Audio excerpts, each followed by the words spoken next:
አንድ ነገር ልንገራችሁ። አንድ ሰው እግዚአብሔርን ወደደ የሚባለው የሚጸድቅበትን ቀመር እየፈለገ ስለሚሰራ ሳይሆን እግዚአብሔር የሚጠላውን ነገር ለእግዚአብሔር ብሎ የተወ እንደሆነ ያችናል። እለታፈቅርዎ ለእግዚአብሔር ጽድዕዋ ለእኪት። ይሄ ነው በቃ ምልክቱ ማለት ነው። እግዚአብሔርን የምትወዱት ከሆነ እግዚአብሔር የሚጠላውን ጥሉ ማለት ነው። እግዚአብሔር የሚጠላው አኮኑ ጸላይትከ ምንድነው ያለ ቅዱስ ዳዊት? ጸላይኩ ጠላትህን የምጠላ አይደለሁም ወይ? ጠላቶች ጠላቶቼ ናቸው ብሏል። ጠላቶችን እጠላለሁ። ስለዚህ የሚጠላቸው የእግዚአብሔር ጠላቶች ኃጢአት ናቸው። እግዚአብሔር አሁን የምንጸልይ ለምን ይመስላችኋል? የምንጸልይ አሁን እግዚአብሔርን ስለምንወደው ነው። ይሄን የሚያደርግ ሰው ካለን ይሸልመዋል። የምንቆርብ አሁን እግዚአብሔርን ስለምንወደው ነው አይደለም። ካልቆረብኩ ጥሩ አይደለም ብለን ነው የምንቆርብ። የምንጸልይ ካልጸለይኩ ጥሩ አይደለም ብለን ነው የምንጸልይ። ቤተክርስቲያን የምንሄደው ጥሩ አይደለም ብለን ነው የምንጸልይ። ጥሩ አይደለም ማለት ለኛ የሚመጣብንን አስበን ነው እንጂ እግዚአብሔርን ወደነው አይደለም የምናደርገው ማለት ነው። እግዚአብሔርን መውደድ ግን መገለጫው የመጀመሪያው ለእግዚአብሔር ብዬ እስኪ አንድ ነገር ልተው ነው። ሲያው እንግዲህ ዛሬ ከተወለድን 50 40 20 30 15 ዓመት ይሆነዋል ለዚህ ውስጥ ማለት እስከ ዛሬ ድረስ ለእግዚአብሔር ብዬ የተውኩት ምን አለኝ ብሎ ማሰብ። ለእግዚአብሔር ብዬ የተውኩት ካለኝ ነገር ሁሉ ከከበበኝ የኃጢአት ባለጸግነት ለእግዚአብሔር ብዬ የተውኩት ምን አለ ብሎ ማሰብ ነው በጎ ዋጋ የሚያሰጠው ማለት ነው።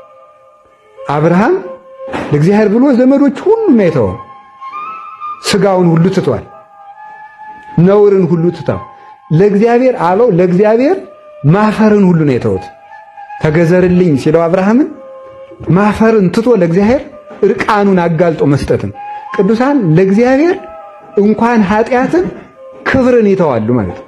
ማፈርን ይተዋሉ። እና እንደው አንድ እንጨት ብተውልኝ ምን አለ ያለው እግዚአብሔር። እስኪ እንደው አንድ የምትወዳትን ነገር ያስጎመጀችን ነገር ተዋት። አሁን የዛሬው ትምህርታችን ውጤት መሆን ያለበት እግዚአብሔር ቢረዳን ማለት ነው።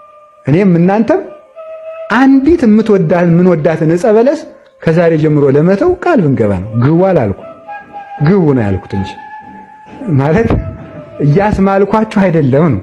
ለራሳችን ግን እስቲ መወሰን በቃ አንድ የምወዳት ዕፀ በለስ አለች፣ ከዛሬ በኋላ ይችን እተዋታለሁ። ተተዋላችሁ? እንድንተው እግዚአብሔር ይርዳን በሉ ነው ያልኩኝ። እንድንተው እግዚአብሔር ይርዳን። አንዲት በለስ ኩራት ያለበት ሰው ካለ ትተዋት ያችን እግዚአብሔርን ስለሚወደው ማለት ኩራት ያለበት ሰው ካለ ሌላም ምን አዘራዘረኝ የኃጢአት ሪፖርት ማቅረቢያ አይደለ ይሄ። ሌላም ጉድ ካለብን እስቲ እንደው ለእግዚአብሔር ብለን ያችን ልተውለት። ይችን በለስ የሁሉ ፀሐይወት ሰጠኝ የሁሉ አጥራጥሮልኝ እስቲ እግዚአብሔር እንደው ይችን ልተውለት እንደው ይችን ብለን ማለት ነው። ለወዳጅ ተብሎ እኮ ስንት ነገር ይተዋል እናንተ። ለወዳጅ ተብሎ፣ ለጎረቤት ተብሎ፣ ለወንድም ተብሎ፣ ለአንድ ባለውለታ ተብሎ እኮ ቀጠሮም ይሰረዛል። ለእግዚአብሔር ብለን እኮ አንድ የኃጢአት ቀጠሮ እኮ አሳልፈን አናውቅም። አንድ የኃጢአት ቀጠሮ ፈልገን ተዘጋጅተን እንሰራታለን እንዳታልፍብን ማለት። ለእግዚአብሔር በብዙ ጊዜ መካከል አንድ ጊዜ ሳይኖረን ለኃጢአት ግን ፈልገን ሰከንድ እንኳን እናገኛለን።